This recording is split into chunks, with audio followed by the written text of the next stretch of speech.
I bought it in the late 90s in an auction in Tulsa, Oklahoma. It didn't look like this. It had been painted several times in multiple different colors, and so we finally decided to do a kind of a full restoration on it. Anyway, did a lot of work on it, and still driving it today. The only thing unique about it really is it's an SSRS, but it has a sport bench seat. It's kind of a rare thing.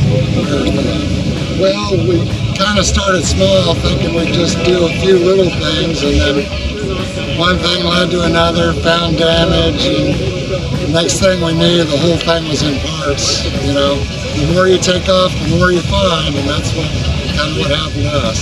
I really like driving it, and just, you know, we use it as a driver. We don't really trailer anywhere. It's just a lot of fun to drive, gets a lot of attention.